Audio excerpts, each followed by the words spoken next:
नमस्कार दोस्तों, मैं हूँ आरती प्रजापति यूट्यूब चैनल पर आप सभी का हार्दिक स्वागत करती हूँ।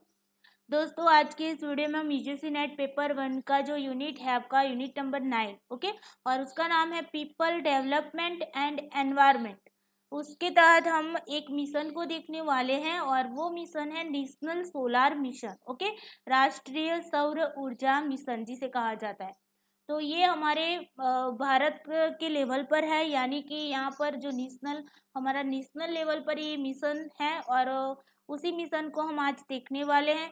थोड़ी सी हम जानकारी लेंगे, उसके बाद हम क्वेश्चन को भी करेंगे। ओके, तो चलिए दोस्तों, बने रहिए वीडियो के साथ। वीडियो को सबसे पहले लाइक कर दीजिए और इस चैनल को सब्सक्राइब करना ना भूलें, ताकि इस चैनल पर जो भी वीडियोस डाले जाते हैं उसकी नोटिफिकेशन आपको टाइम पे मिलती रहे। अपने दोस्तों को भी ये वीडियो शेयर कर दीजिए ताकि उनको भी यहाँ से हेल्प हो जाए। ओके, तो चलिए दोस्तों, चलते हैं टॉपिक की ओर और देखते हैं क्या है नेशनल सोलर मिशन और उसकी स्थापना किस तरीके से की गई थी। ओके, इन सारी बातों के बारे में जानते हैं।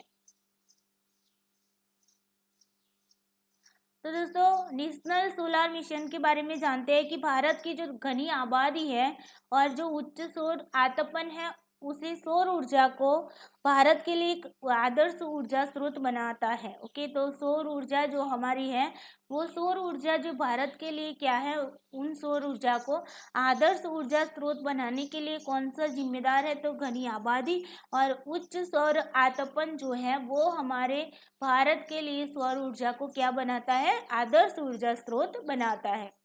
किंतु जो सौर ऊर्जा है वो दोस्तों निरंतर खर्चीली है। ओके, उसमें खर्चा ज्यादा लगता है। आप लोगों को पता होगा कि जो सोलर प्लेट आती है वो बहुत ही महंगी आती है ना, तो उसमें खर्चा भी क्या होता है, ज्यादा होता है और उस पर हमें क्या करना पड़ता है, भारी निवेश की भी जरूरत पड़ती है ना।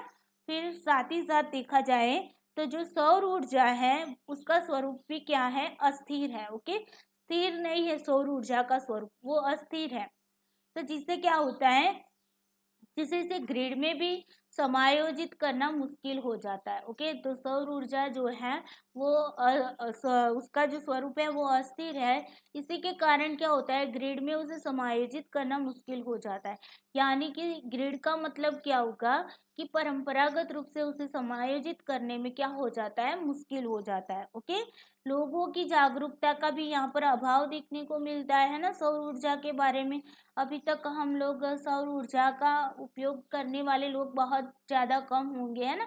तो उसके साथ साथ उच्च उत्पादन जो होता है उसमें लागत भी ज़्यादा लगेगी।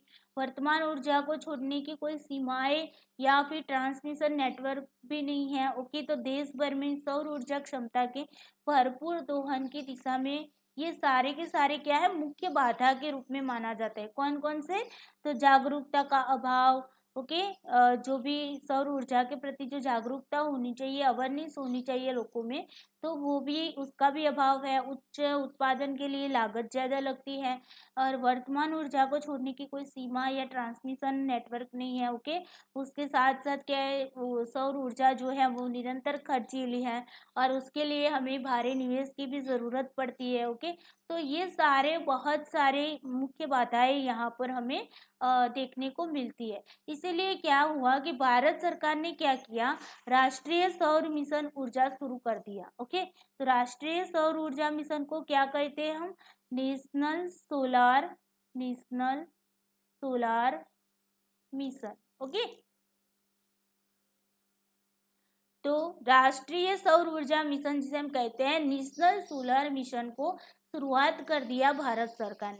अभी देखिए यहाँ पर क्या होता है कि यही जो नेशनल सोलर मिशन है ना, उसी का नाम है Jawaharlal national solar mission. Okay, तो यहाँ पर कंफ्यूज नहीं होना है दोस्तों। अगर आपको क्वेश्चन में इस तरीके से नेशनल सोलर मिशन की जगह पर Jawaharlal Nehru national solar mission अगर दिया गया है, तो आपको यहाँ पर बिल्कुल भी कंफ्यूज नहीं होना है, दोनों एक है। ओके, नेशनल सोलार मिशन बोल दो या फिर जवाहरलाल नेहरू राष्ट्रीय सौर मिशन, यानी कि Jawaharlal Nehru national solar mission बोल दो। ओके, ये एक ही है। ओके, अब देखिए क्या होता है कि भारत की जो ऊर्जा सुरक्षा चुनौती है उसको संबोधित करते हुए पारिस्थितिक रूप से स्थायी विकास को बढ़ावा देने के लिए क्या हुआ कि भारत सरकार और राज्य सरकार ने दोनों ने मिलकर ये पहल बनाई है। ओके, इसी पहल को किसने आगे बढ़ाया है? तो भारत सरकार अकेले ने नहीं, लेकिन भारत सरकार और राज्य सरकार दोनों ने मिलकर ये जो नेशनल सोलर मिशन है उसे आगे बढ़ाया। ओके, अब देखिए ये जलवायु परिवर्तन यानी कि क्लाइमेट चेंजिंग की चुनौतियों का सामना करने के लिए वैश्विक लेवल पर जो भी प्रयास किए जा रहे हैं, आप लोगों को पता है कि क्लाइमेट चेंजिंग के लिए विश्व स्तर पर बहुत सारे प्रयास किए जा रहे हैं। जैसे कि आपने आगे देखा होगा मेरे वीडियो में कि जहाँ पर मॉन्ट्रियल प्रोटोकॉल के बारे में बताया गया था। मॉन्ट्रियल प्रोटोकॉल किसके लिए था? तो ओजोन स्तर में जो छिद्र बड़ा होने लगा है उसी को बचाने के लिए, यानी कि ओजोन लेयर को बचाने के लिए मॉन्ट्रियल प्रोटोकॉल को लाया गया है, जो इंटरनेशनल लेवल पर क्या है, एक समझौता है। उसी तरह आपने देखा क्योटो प्रोटोकॉल, तो क्योटो प्रोटोकॉल किस लिए है? तो जो ग्रीन हाउस गैसेस हैं उसका जो उत्सर्जन हो रहा है, जो विकसित देश होते हैं उन लोगों ने विकास कर लिया है अपने देश का, और वैसे देश बहुत ज़्यादा ग्रीन हाउस गैसेस को उत्सर्जन करते हैं, तो उन लोगों के उत्सर्जन को, उन ग्रीन हाउस गैसेस को का उत्सर्जन को कम करने के लिए क्योटो प्रोटोकॉल आए, यानी कि वो भी इंटरनेशनल लेवल पर क्या है, एक समझौता है ना। तो ऐसे ऐसे बहुत सारे प्रयास होने लगे हैं वैश्विक स्तर पर। ओके, तो इन वैश्विक स्तर में जो भी प्रयास हो रहे हैं क्लाइमेट चेंजिंग के सामने जो चुनौतियां हैं उनका सामना करने के लिए, उसमें भारत द्वारा ये पहल करके एक बड़ा प्रमुख योगदान होगा। ओके, कौन सा? तो नेशनल सोलर मिशन। चलिए अब बात करते हैं कि नेशनल सोलर मिशन जो है उसकी शुरुआत कब हुई? तो 2009 में हुई। कब हुई? 2009 में हुई। और यह national action plan on climate change, okay, जिसे बोलते हैं NAPCC। नेशनल, एन का मतलब होगा नेशनल, ए का मतलब होगा एक्शन, पी का मतलब प्लान, सी का मतलब होगा क्लाइमेट और सी का मतलब होगा change. Okay, national action plan climate change. इनके 8 मिशन है। ओके, इनके कितने मिशन है? इसके 8 मिशन है। तो ये 8 मिशन में से एक मिशन हमारा है, वो क्या है? National solar mission. National solar mission. Okay, तो ये भी आपको याद रखना है। 8 मिशन हम आगे देखेंगे क्वेश्चन जब करने वाले हैं। इसके बाद थोड़ा सा यहाँ पर आपको इंट्रोडक्शन दे रही हूँ, उसके बाद क्वेश्चन पर जाएंगे। तो क्वेश्चन में एक दो क्वेश्चन ऐसे आएंगे जहाँ पर हम जो बातें यहाँ पर रह जाती है वो हम क्वेश्चन में करेंगे। ओके, तो यहाँ पर देखिए NAPCC के कितने मिशन थे? 8 मिशन है। ओके, और उनमें से 8 मिशन में से एक मिशन है आपका नेशनल सोलार मिशन। ओके, तो उसके, और जो हमारा नेशनल सोलर मिशन है उसकी शुरुआत कब हुई? 2009 में हुई। ओके, इस मिशन का लक्ष्य क्या है? तो 2022 तक 20,000 मेगावाट क्षमता वाली जो ग्रिड से जुड़, यहाँ पर 20,000 नहीं आएगा लेकिन 1 लाख आएगा। कितना आएगा? 1 लाख। ओके, 1 लाख। थोड़ा सा यहाँ पर चेंज कर देना, मैं यहाँ पर लिख देती हूँ 1 लाख। ओके, 1 लाख। तो 1 लाख मेगावाट क्षमता वाले ग्रिड से जोड़ी जा, जा सकने वाली जो भी सौर बिजली है ना उसकी स्थापना करना। तो देखिए इसके लक्ष्य के बारे में बात की गई यहाँ पर। तो 2022 तक क्या करना है कि 1 लाख मेगावाट 1 लाख मेगावाट क्षमता वाली जो ग्रिड से जोड़ी जा सकने, ग्रिड यानी कि परंपरागत ऊर्जा, ओके, उससे जोड़ी जा सकने वाली जो भी सौर बिजली है उसकी स्थापना करना। और दूसरा 2000 मेगावाट के बराबर क्या करना? गैर ग्रिड जो सौर संचालन है उसके लिए नीतिगत कार्य योजना का विकास भी करना है। साथ ही साथ हम बता देते हैं कि यहाँ पर तीसरा एक लक्ष्य, वो आगे लक्ष्य में हम बता देंगे, चले कोई बात नहीं। इसमें सौर तापीय तथा प्रकाश वोल्टीय, ओके, देखिए ये दोनों भी आपको याद रखने हैं, ये दोनों टेक्निक है। ओके, तो जो टेक्निक्स है दोनों सौरतापीय और प्रकाश वोल्टेज, ये दोनों तकनीकों के प्रयोग का यहाँ पर क्या किया गया है, प्रस्ताव किया गया है, यहाँ पर उसके बारे में भी कहा गया है। ओके, तो इस मिशन का उद्देश्य सौर ऊर्जा के क्षेत्र में क्या करना है, देश को वैश्विक स्तर पर, एक देश को, हमारे देश को नेता के, वैश्विक नेता के रूप में क्या करना है, स्थापित करना है। ओके, इस मिशन में काफी संभावनाएं हैं, क्योंकि यह भारत को क्या है, दुनिया के जो सबसे बड़े हरित ऊर्जा उत्पादक जो देश है, हरित ऊर्जा उत्पादक जो बड़े बड़े देश हैं, उन देशों में हमारे भारत को भी रखने की यहाँ पर संभावनाएं काफी दिखने को मिल रही है। किसके द्वारा, तो इस मिशन के द्वारा, नेशनल सोलर मिशन के द्वारा। चले अब देखते हैं नेशनल सोलर मिशन का उद्देश्य क्या है।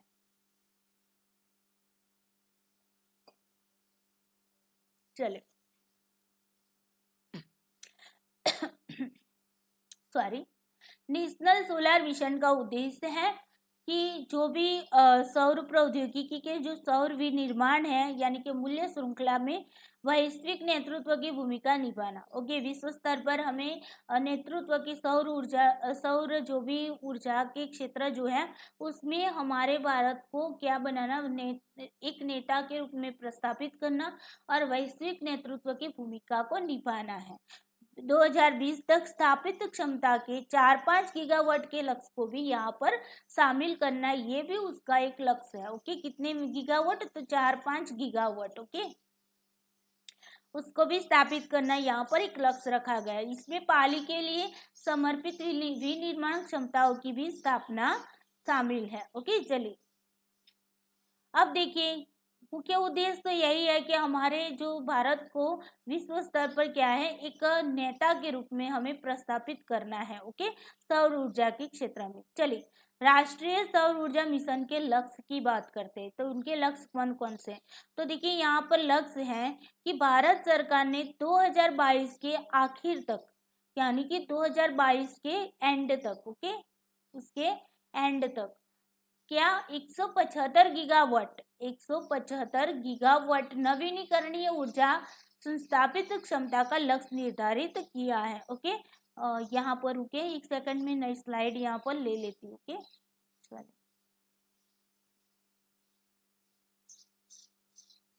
थोड़ा सा रुके दोस्तों।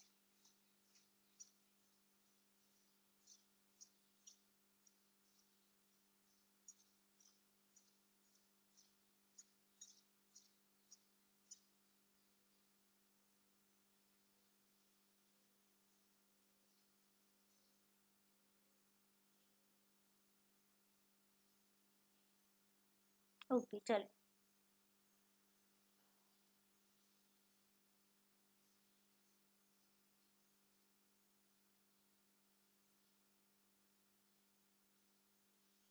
ओके, तो यहाँ पर क्या बताया जा रहा है, 2022 के एंड तक क्या करना है, 175 गीगावाट नवीनीकरणीय ऊर्जा को क्या करना है, संस्थापित करना है। कब तक, तो 2022 तक। ओके, 2022 तक कितनी, 175 गीगावाट।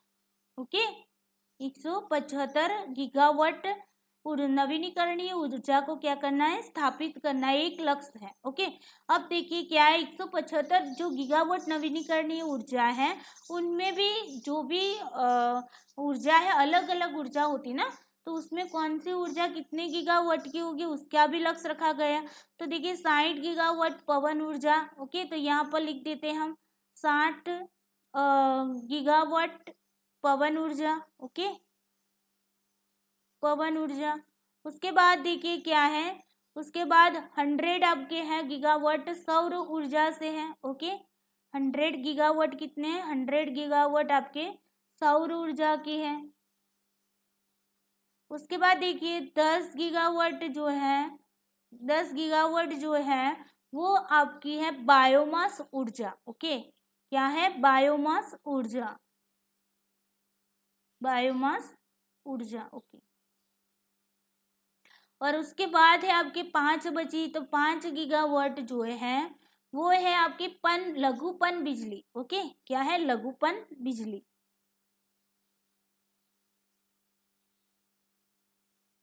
लघुपन बिजली। तो ये ये आपके हो गए 175 गीगावाट हो गए, देख लीजिए 160, 170, 175 है ना।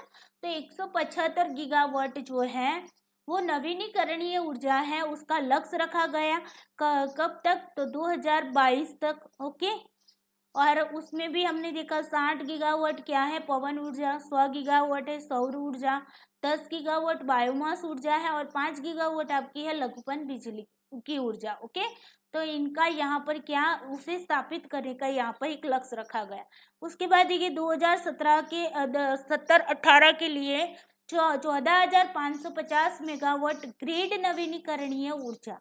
ओके, अभी ये दूसरा आ गया आपका। तो 2017 से 2018 तक की बात की जाए, 14,550 क्या है, तो मेगावाट ग्रेड नवीनीकरणीय ऊर्जा की बात की गई। ओके, मेगावाट, ये जो था ये गीगावाट था। ओके, ये जो है मेगावाट। ओके, और इसमें भी क्या है कि ग्रिड नवीनीकरणीय ऊर्जा। ओके, तो यहाँ पर देखिए ग्रिड नवीनीकरणीय ऊर्जा। ओके, ऊर्जा, इसका यहाँ पर लक्ष्य रखा गया। तब देखिए 14,550 मेगावाट में भी क्या क्या होगा, तो 4,000 आपका होगा पवन, 4,000 मेगावाट होगा आपका क्या, पवन ऊर्जा। ओके, उसके बाद देखिए क्या है, उसके बाद है 10,000 मेगावाट आपकी होगी सौर ऊर्जा। ओके, तो देखिए 10,000 मेगावाट, ये आपको याद रखने हैं क्योंकि सेंटेंस में कई बार भी डाल देते हैं एनटीए वाले। ओके, तो ये आप नोट बना लीजिएगा और इसे लिख कर रखिएगा। देखिए 10,000 मेगावाट जो है वो है आपकी सौर ऊर्जा। ओके, सौर ऊर्जा। उसके बाद देखते हैं, उसके बाद है लघुपन बिजली ऊर्जा, कितनी है, 200 मेगावाट है। 200 मेगावाट आपकी क्या है, लघुपन बिजली। ओके, लघुपन बिजली। उसके बाद है आपकी लास्ट में है 340 मेगावाट ऊर्जा, जैव ऊर्जा है। 340 मेगावाट कितनी है, क्या है, तो आपकी जैव ऊर्जा है। ओके, और उसके बाद है अवशिष्ट ऊर्जा, ये आपकी जैव ऊर्जा हो गई, जैव। ओके, और उसके बाद कितनी है, तो 10 मेगावाट है आपकी अवशिष्ट से ऊर्जा। 10 मेगावाट क्या है आपकी अवशिष्ट ऊर्जा। ओके, तो ये टोटल आपके क्या हो गए, 14,550 हो गए। ओके, तो ये इसका भी लक्ष्य रखा गया 2017-18 में 14,550 मेगावाट जो ग्रिड नवीनीकरणीय ऊर्जा है उसे भी स्थापित करना, जिसमें 4,000 मेगावाट आपकी पवन ऊर्जा है, 10,000 मेगावाट सौर ऊर्जा है, 200 मेगावाट लघुपन बिजली है, 340 मेगावाट जो है वो आपकी जैव ऊर्जा है, और 10 मेगावाट जो है वो आपकी अवशिष्ट ऊर्जा है। ओके, तो इन सभी का आपको क्या किया गया है, लक्ष्य रखा गया है। चलिए अब आगे देखते हैं कि उसके लक्ष्य में 2022 तक कितना, तो 20,000 यहाँ पर आपका आएगा 1 लाख मेगावाट क्षमता वाली जो ग्रिड से जुड़ी सौर बिजली है उसे पैदा करना है। ओके, और साथ ही में यहाँ पर ये भी लिख लो आप लोग, 20,000 जो है ना, 20,000 मेगावाट जो है, 20,000 जो मेगावाट है वो यूटिलिटी ग्रिड पावर है। Okay, utility grid power.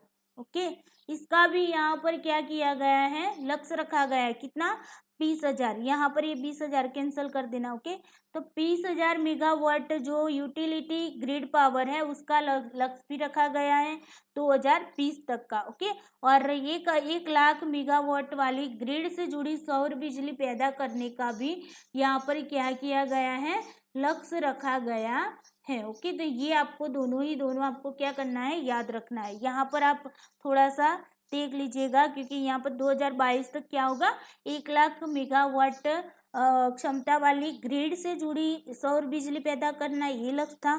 दूसरा लक्ष्य था 20,000 मेगावाट यूटिलिटी ग्रिड पावर का भी स्थापित करना, वो भी उसका लक्ष्य था। ओके, 2022 तक का 2 करोड़ सौर लाइट, 2 करोड़ ओके सौर लाइट सहित 2000 मेगावाट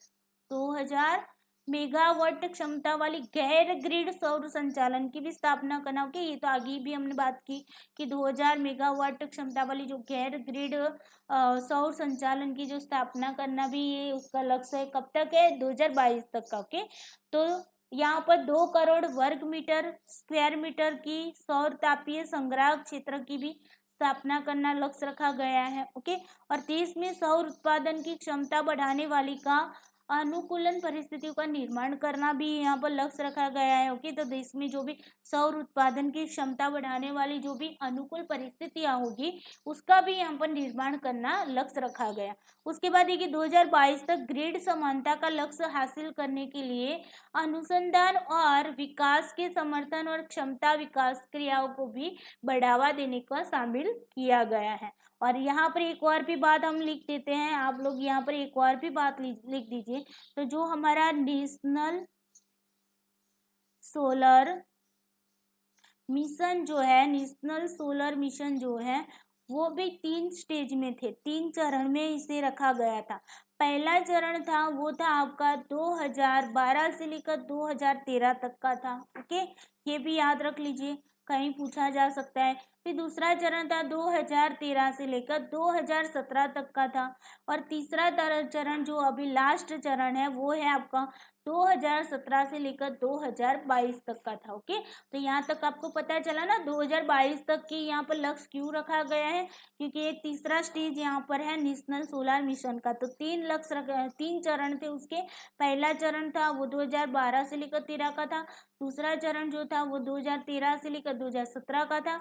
और तीसरा जो चरण है वो 2070 से लेकर 2020 तक का है। ओके, तो ये भी आप अपनी नोट कर लीजिए, क्योंकि यहाँ पर मैंने लिया नहीं है, उसे लिया है लेकिन बाद में क्वेश्चन में लिया है। ओके, चले, तो यहाँ पर लक्ष्य के बारे में आपको पता चल गया ना, लक्ष्य कितने थे। अभी चलते हैं क्वेश्चन की ओर। ओके, तो क्वेश्चन में 1-2 पॉइंट वहां पर हम ले लेंगे। ओके, जो बाकी रह गए, चलिए कोई बात नहीं। क्वेश्चन है आपके सामने, किस मिशन के तहत भारत सरकार ने राष्ट्रीय सौर ऊर्जा मिशन को लॉन्च किया था? चलिए, अभी आपको आंसर तो पता ही होगा, हमने ये पढ़ा है आगे। ओके, तो यहाँ पर आपके ऑप्शन है national mission for enhanced energy efficiency. Okay, उसके बाद देखिए दूसरा है बी है national mission on sustainable habitat. और तीसरा है national action plan on climate change. और चौथा है आपका national mission on strategic knowledge for climate change. Okay, तो चलिए कौन सा आंसर आएगा बताइए। तो C is the correct answer, national action plan on climate change, जिसे हमने लिखा था NAPCC, बताया था आपको। N का मतलब बताया था नेशनल, A का मतलब एक्शन, P का मतलब प्लान, C का मतलब क्लाइमेट और C का मतलब चेंज। ओके, तो national action plan on climate change उसके द्वारा क्या किया गया था, नेशनल सोलर मिशन को लॉन्च किया गया था। और ये जो नेशनल सोलर मिशन जो पहल है वो किन की है, तो भारत सरकार और राज्य सरकार दोनों ने मिलकर क्या किया है, इसे लॉन्च किया है। ओके, भारत सरकार और राज्य सरकार दोनों ने मिलकर इस मिशन को आगे बढ़ाया है। ओके, चलिए अब देखते हैं दोस्तों, मैंने आपको बताया था कि NAPCC के 8 मिशन है। ओके, वो 8 मिशन के बारे में मैंने आपको बताया था कि वो उसके बारे में मैं आगे बताऊंगी। तो अभी हम देख लेते हैं इसी क्वेश्चन में कि वो कौन से 8 मिशन थे। ओके, सबसे पहले देख लेते हैं NAPCC क्या है, कब उसकी शुरुआत हुई थी, उसके बारे में देख लेते हैं। तो भारत सरकार ने जलवायु परिवर्तन पर 8 राष्ट्रीय मिशनों को रेखांकित करते हुए 30 जून 2008 को, याद रखना है 30 जून 2008 को जलवायु परिवर्तन पर राष्ट्रीय कार्य योजना, जिसे बोला जाता है NAPCC, यानी कि national action plan on climate change की शुरुआत की थी। ओके, और इसमें उन्होंने 8 मिशनों को शामिल किया हुआ था। कौन से 8 मिशन है? पहला है राष्ट्रीय सौर ऊर्जा मिशन, जिसे कहते हैं नेशनल सोलर मिशन। दूसरा है national mission for enhance energy efficiency. Okay, तीसरा है आपका स्थायी निवास पर राष्ट्रीय मिशन, जिसे बोला जाता है national mission on sustainable habitat. चौथा मिशन है आपका राष्ट्रीय जल मिशन, जिसे बोला जाता है नेशनल वाटर मिशन। पांचवा मिशन है हिमालयन इकोसिस्टम को बनाए रखने के लिए राष्ट्रीय मिशन, जिसे बोला जाता है national mission for sustaining the Himalaya ecosystem. Okay, छठा मिशन है आपका ग्रीन इंडिया के लिए राष्ट्रीय मिशन, जिसे बोला जाता है national mission for a green India. सातवां मिशन है सतत कृषि के लिए राष्ट्रीय मिशन, यानी कि national mission for sustainable agriculture. और आठवां आपका मिशन है जलवायु परिवर्तन के लिए रणनीतिक ज्ञान पर राष्ट्रीय मिशन, जिसे बोला जाता है national mission on strategic knowledge for climate change. Okay, तो ये 8 मिशन थे, उनमें से एक मिशन हमारा था नेशनल सोलर मिशन। और ये जो NAPCC यानी कि national action plan on climate changing जो है, उसकी स्थापना, उसकी शुरुआत कब की गई थी? तो 30 जून 2008 को की गई थी, और उसके तहत 8 मिशनों को वहां पर रखा गया था। चलिए नेक्स्ट क्वेश्चन देखते हैं कि जलवायु परिवर्तन पर 8 राष्ट्रीय मिशनों में से किस मिशन या मिशनों को समन्वयन करने के लिए विज्ञान और प्रौद्योगिकी मंत्रालय को जिम्मेदारी सौंपी गई थी? तो यहाँ पर जो भी हमने 8 मिशन देखे ना, उनमें से ऐसे कौन से मिशन है कि जिनकी जिम्मेदारी विज्ञान और प्रौद्योगिकी विभाग और विज्ञान और प्रौद्योगिकी मंत्रालय को दी गई है? तो यहाँ पर आपके ऑप्शन है हिमालयन पारिस्थितिकी तंत्र को बनाए रखने के लिए राष्ट्रीय मिशन, जिसे कहा जाता है national mission for sustaining Himalaya ecosystem. और दूसरा है आपका जलवायु परिवर्तन के लिए रणनीतिक ज्ञान पर राष्ट्रीय मिशन, जिसे बोला जाता है national mission on strategic knowledge for climate change. तो यहाँ पर दोनों में से कौन से ऐसे मिशन हैं जो जिनकी जिम्मेदारी किनको सौंपी गई है? विज्ञान और प्रौद्योगिकी विभाग या तो फिर विज्ञान और प्रौद्योगिकी मंत्रालय को सौंपी गई थी। यहाँ पर आपका आंसर आएगा A और B दोनों ही। ये दोनों मिशन ऐसे हैं जिनकी जिम्मेदारी किनको सौंपी गई है? विज्ञान और प्रौद्योगिकी विभाग, विज्ञान और प्रौद्योगिकी मंत्रालय को सौंपी गई है। ओके, चले यहाँ पर यही बात बताई है। ओके, चले उसके बाद देखते हैं भारत सरकार ने दिसंबर 2022 तक देश में कितने मेगावाट ग्रिड सौर ऊर्जा क्षमता स्थापित करने का राष्ट्रीय लक्ष्य निर्धारित किया है? तो हमने क्या बात की थी? 2022 तक जो भी ग्रिड सौर ऊर्जा, कितने मेगावाट ग्रिड सौर ऊर्जा क्षमता को स्थापित करने का लक्ष्य रखा गया था? तो यहाँ पर आपका आंसर क्या आएगा? 1 लाख मेगावाट। क्या आएगा? 1 लाख मेगावाट। मैंने अभी बताया है ना आपको। तो 1 लाख मेगावाट ग्रिड सौर ऊर्जा क्षमता को स्थापित करने का लक्ष्य भारत सरकार ने कब तक? दिसंबर 2022 तक देश में निर्धारित करने का लक्ष्य रखा है। चलिए उसके बाद देखते हैं क्वेश्चन नंबर 4 है, तो निम्नलिखित में से सौर ऊर्जा का उपयोग करने के क्या लाभ है? यानी कि क्या पूछा जा रहा है कि सौर ऊर्जा का उपयोग करने से क्या क्या लाभ हो सकता है हमें? तो पहला है विनिर्माण के लिए प्रौद्योगिकी केंद्रों के निर्माण में सहायता करना। उसके बाद जीवाश्म ईंधन पर निर्भरता कम करना, जो विदेशी भंडार और पारिस्थितिकी पर एक क्या है? दबाव डालते हैं। और तीसरा है जलवायु परिवर्तन के कारण प्रतिकूल प्रभाव का क्या करेगा? शमन करेगा। तो ये इनमें से कौन से उपयोग जो है वो हमें लाभ कराएंगे? तो ऑप्शन है 1 और 2, 2 और 3, 1 और 3, और आपका डी है 1, 2, 3। यहाँ पर आंसर आएगा 1, 2, 3। ओके, तीनों के तीनों जो उपयोग है वो हमें क्या कराने वाला है? लाभ कराने वाला है।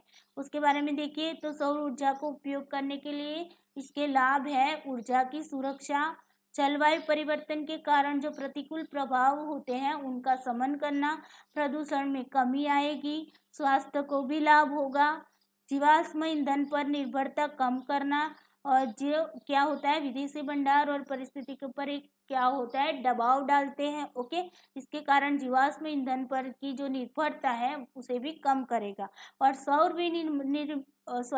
विनिर्माण क्षेत्र को बढ़ावा भी मिलेगा, और विनिर्माण के लिए प्रौद्योगिकी केंद्र के निर्माण में भी क्या होगा सहायता करेगा। ओके, तो इतने सारे लाभ इसके होंगे।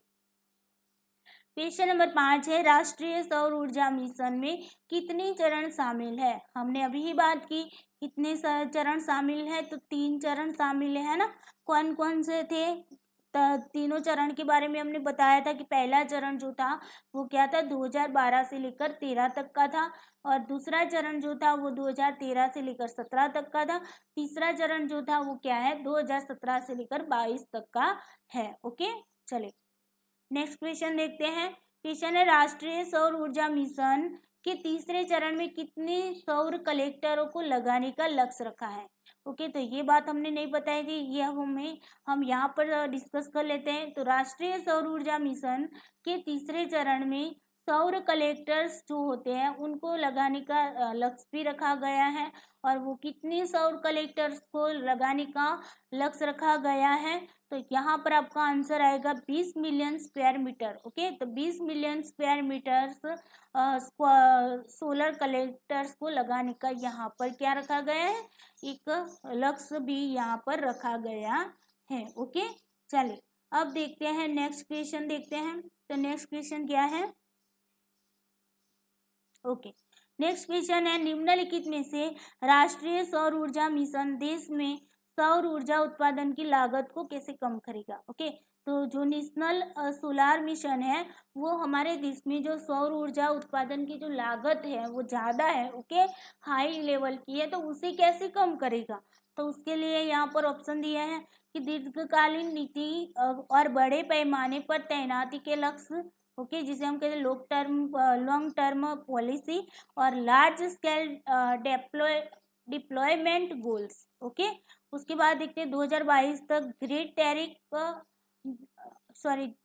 टैरिफ को प्राप्त करने के लिए महत्वपूर्ण कच्चे माल घटकों और उत्पादकों का घरेलू उत्पादन और आक्रामक R&D यानी कि अग्रेसिव R&D। ओके, तो यहाँ पर कौन से ऐसे जो सेंटेंस जो यहाँ पर ऐसे कौन से हैं जो हमारे सौर ऊर्जा उत्पादन की लागत को क्या करेगा कम करेगा। ओके, तो देखिए यहाँ पर आपका ऑप्शन है 1 और 2, 2 और 3, 1 और 3, और चौथा ऑप्शन है 1 2 3। तो यहाँ पर आपका आंसर आएगा तीनों के तीनों, D is the correct answer. Okay, चलिए उसके बारे में देख लेते हैं कि राष्ट्रीय सौर मिशन का उद्देश्य जो है वो देश में क्या है सौर ऊर्जा उत्पादन की लागत को इन 3 तरीकों से कम करना भी है। ओके, ये भी उसका उद्देश्य है। ओके, तो ये भी आपको याद रखना है कि नेशनल सोलर मिशन का उद्देश्य एक और क्या है कि जो सौर ऊर्जा उत्पादन की जो लागत है उनको किसी तरीके से क्या करना कम करना है। तो इन तरीकों की बात की गई, कैसे कौन से तरीकों से हम उसकी सौर ऊर्जा उत्पादन की लागत को कम करेंगे। तो लंबी अवधि की नीति के द्वारा, बड़े पैमाने पर तैनाती के लक्ष्य के द्वारा, और आक्रामक R&D जो है, और 2022 तक जो ग्रिड टैरिफ को प्राप्त करने के लिए महत्वपूर्ण जो कच्चे माल है घटक है और उत्पादकों का घरेलू उत्पादन करके क्या करेंगे हम सौर ऊर्जा उत्पादन की लागत को कम करेंगे। ओके, चलिए नेक्स्ट क्वेश्चन है आपके सामने। क्वेश्चन 31 अक्टूबर 2019 तक देश में कितने मेगावाट के कुल सौर ऊर्जा ग्रिड उत्पादन क्षमता स्थापित की जा चुकी है। ओके, तो अभी तक यानी कि 31 अक्टूबर 2019 तक हमारे देश में कितने मेगावाट की जो कुल सौर ऊर्जा होती है वो कुल सौर ऊर्जा ग्रिड उत्पादन क्षमता को स्थापित हमने कर दिया है। ओके, इतनी क्षमता तो हमने स्थापित कर दी है, उसके बारे में पूछा गया है। तो यहाँ पर आपका आंसर आएगा 31,696 ओके मेगावाट। तो फिर से 31,696 मेगावाट जो कुल सौर ऊर्जा ग्रिड उत्पादन क्षमता है उसे हमने क्या कर दिया है स्थापित कर दिया है। कब तक किया है, तो 31 अक्टूबर का 2019 तक हमने इसे स्थापित कर दिया है। ओके, चलिए नेक्स्ट क्वेश्चन देखते हैं। राष्ट्रीय सौर ऊर्जा मिशन के तीसरे चरण में कितने मेगावाट के यूटिलिटी ग्रिड पावर का लक्ष्य रखा गया है? तो इसके भी बारे में हमने बात की। नेशनल सोलार मिशन जो है उसका तीसरा चरण कहाँ तक का था? तो 2017 से लेकर 2022 तक का था, है ना। तो ये तीसरे चरण में कितने मेगावाट के यूटिलिटी ग्रिड पावर का लक्ष्य रखा गया है? तो यहाँ पर आपका आंसर आएगा 20,000 मेगावाट यूटिलिटी ग्रिड पावर का लक्ष्य भी रखा गया है। ओके, चलिए नेक्स्ट क्वेश्चन और लास्ट क्वेश्चन है हमारा। तो राष्ट्रीय सौर ऊर्जा मिशन के इम्प्लीमेंटेशन मॉडल निम्नलिखित में से कौन से है? तो हमारे नेशनल सोलर मिशन की इम्प्लीमेंटेशन मॉडल है, तो वो मॉडल कौन कौन से हैं ये भी आपको याद रखने हैं। तो यहाँ पर देखिए ऑप्शन है बंडलिंग योजना, ओके, जिसे हम कहते हैं bundling scheme, generation based incentive scheme, यानी कि generation based incentive scheme, okay, इसे ऐसे ही लिखा है। फिर अगर आपको यहाँ पर देखिए जीपीआई का फुल फॉर्म अगर पूछा जाता है तो आपको पता होना चाहिए, जी का मतलब जनरेशन, पी का मतलब होगा बेस्ड और आई का मतलब होगा इंसेंटिव, ओके। व्यवहार्यता गैप विथ पोषण योजना, यानी कि viability gap funding scheme, okay. तो ये तीन में से कौन से ऐसे मॉडल है जो नेशनल सोलर मिशन के हैं? तो यहाँ पर ऑप्शन है 1 और 2, बी है 2 और 3, सी है 1 और 3 और डी है 1 2 3। तो यहाँ पर आपका आंसर आएगा तीनों के तीनों। ये तीनों जो है bundling scheme, generation based incentive scheme और वियाबिलिटी गैप फंडिंग स्कीम, ये तीनों स्कीम जो है, जो मॉडल है, इम्प्लीमेंटेशन मॉडल है, वो किसके हैं? नेशनल सोलर मिशन के हैं, ओके। तो दोस्तों ये थी नेशनल सोलर मिशन के बारे में जानकारी, और करंट को भी हमने साथ में ले लिया है। आई होप आप लोगों को वीडियो अच्छा लगा होगा। अगर वीडियो को अच्छा लगा है तो इसे लाइक कर दीजिए, अपने दोस्तों को शेयर करना ना भूलिए और इस चैनल को सब्सक्राइब कर लीजिएगा, ताकि इस चैनल पर जो भी वीडियोस डाले जाएंगे उसकी नोटिफिकेशन आपको डेली मिलती रहेगी, ओके। तो दोस्तों चलिए अभी के फिलहाल अभी के लिए stay home, okay, stay home, stay safe, घर पे रहो, सुरक्षित रहो और अपना और अपने परिवार वालों का ख्याल रखिए। कोरोना की महामारी को हमें जीतना है, साथ मिलकर जीतना है और आपको हिम्मत से काम लेना है, ओके। तो चलिए दोस्तों आज के लिए इतना ही। Thank you so much.